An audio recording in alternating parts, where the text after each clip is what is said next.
हरे कृष्णा सभी को। आप सभी का मेरे चैनल गौरहरी में स्वागत है। देखिए हमारे कान्हा जी स्नान कर रहे हैं। ये हमारे कान्हा जी ने चंदन का लेप लगाया है। तो ये जो गोपी चंदन है इनके लगा हुआ है, तो अब हम इनका स्नान करा रहे हैं। तो आप सभी भी भागीदारी करिए भगवान के स्नान की। ओम नमो भगवते वासुदेवाय नमः। ओम नमो भगवते वासुदेवाय नमः। ओम नमो भगवते वासुदेवाय नमः। तो देखिए मैं आप सभी को बताती हूँ कि जब हमारे कान्हा जी पहली बार घर पर आते हैं तो हमें किस प्रकार किस प्रकार हमें उनका स्वागत करना चाहिए, किस प्रकार हमें उनका पूजा स्टार्ट करनी चाहिए, किस प्रकार उनका घर में आगमन जब होता है तो कैसे करना चाहिए, कैसे उनकी सेवा करनी चाहिए। तो जब पहली बार कान्हा जी घर आते हैं तो देखिए एक तो सबसे मेन बात है कि जब हम अपने घर में लड्डू गोपाल जी का विग्रह हम घर पे लाते हैं तो एक तो घर पे ज़्यादा बड़े हमें नहीं रखने होते हैं। 6 इंच जो होता है साइज भगवान के विग्रह का वही होता है। ये हमारे कान्हा जी भी 6 इंच के हैं। अगर हम इससे बड़े साइज में कान्हा जी घर पर लेके आते हैं तो उनकी सेवा का हमें बहुत ही कठोर नियम हो जाता है। उनकी जो सेवा होती है उनको हम कभी छोड़ नहीं सकते हैं और बहुत नियम पूर्वक उनकी सेवा होती है। तो इसलिए घर के लिए ही 6 नंबर जो है वही उचित बताए गए हैं। तो और सबसे पहले जब कान्हा जी घर आते हैं तो देखिए उनका आप एक तो जिस दिन उनकी पूजा स्टार्ट करते हैं उस दिन कोई भी शुभ दिन जो हो, वैसे तो सभी शुभ दिन होते हैं भगवान जी के, लेकिन फिर भी अगर एकादशी हो या कोई भी उत्सव लगता हो आपको कि भगवान का दिन है, उत्सव है, कोई भी भगवान का दिन हो तो वो दिन उचित माना जाता है। तो उस दिन स्टार्ट आप पूजा कर सकते हैं भगवान की। और जब आप जिस पूजा स्टार्ट करते हैं तो भगवान का राहु काल का समय भी देख लें और पंचामृत से भगवान का स्नान कराएं।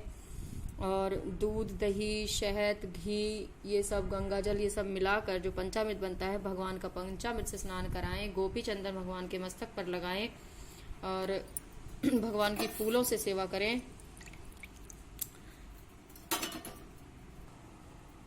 तो देखिए हमारे कान्हा जी ने अभी स्नान कर लिया है और अब हमारे सालग्राम जी स्नान करेंगे। वैसे इनको हम साथ में बिठाकर भी स्नान कर सकते हैं, सालग्राम जी को और कान्हा जी को, क्योंकि ये तो एक ही रूप हैं, भगवान का ही रूप है, दोनों से एक ही है इनका। और तो मैं बता रही थी जब हम भगवान जी का लड्डू गोपाल जी का पहली बार घर में आगमन होता है तो किस प्रकार करते हैं। तो देखिए जब भी आप उनकी पूजा करते हैं तो मैं बता रही थी पंचामृत से, धूप दीप नैवेद्य और कपूर से भगवान का सब हर प्रकार से पूजन करिए। फूलों से उनकी सेवा करिए, गोपी चंदन से उनकी सेवा करिए, गोपी चंदन उनके मस्तक पर लगाइए, आरती उतारिए, शुभ टाइम शुभ मुहूर्त देखकर और शुभ दिन देखकर। और देखिए जब भी जिस दिन भी आप ये सब कर रहे हैं उस दिन आपको याद रखना है जिस प्रकार आप अपने बच्चे का जन्म उत्सव मनाते हैं उसी प्रकार आप भगवान का भी उसी दिन हर साल आप जन्म उत्सव मनाइए भगवान जी का। तो क्योंकि वो भी हमारे बालक के रूप में ही होते हैं। हमारे घर में आते हैं, हमारे घर में तो क्या आते हैं, वो हम सब पर कृपा करते हैं, हमसे सेवा लेते हैं, तो ये सब हम पर कृपा करते हैं, ये समझिए। और उनका कोई नामकरण करिए आप, जो भी आपको सही लगे। जैसे हमारे जो ठाकुर जी है उनका नाम है केशव और ये हमारे सालग्राम जी हैं तो इनका नाम भी राधा रमन मैंने रखा हुआ है। तो आप कोई भी गोपाल, दामोदर, जो भी भगवान के नाम होते हैं उन नामों से भगवान का कोई भी नाम आपको जो अच्छा लगता है, जो प्रिय है, जो भी आपको पसंद हो वो नाम आप भगवान जी का रखिए।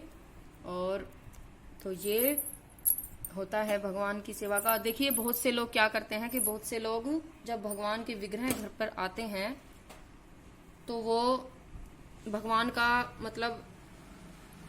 अनाज में दबाकर और फलों में दबाकर इस प्रकार जैसे प्राण प्रतिष्ठा पूरी होती है इस प्रकार करते हैं।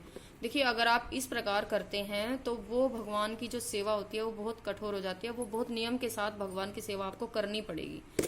तो अगर आप इस प्रकार करते हैं और तो उसकी सेवा आपको प्रॉपर टाइम से, प्रॉपर तरीके से, हर टाइम हर समय जैसे मंदिरों में होती है आपको करनी पड़ेगी। तो इसलिए मैं आपको बता रही हूँ कि आप इस प्रकार पंचामृत से स्नान कराकर पहली बार और इस प्रकार भगवान की सेवा शुरू कर दीजिए। और बाल स्वरूप में जैसे भगवान की सेवा होती है उस प्रकार, जैसे अपने बच्चे का आप पालन पोषण करते हैं उस प्रकार आप सेवा भगवान की करिए।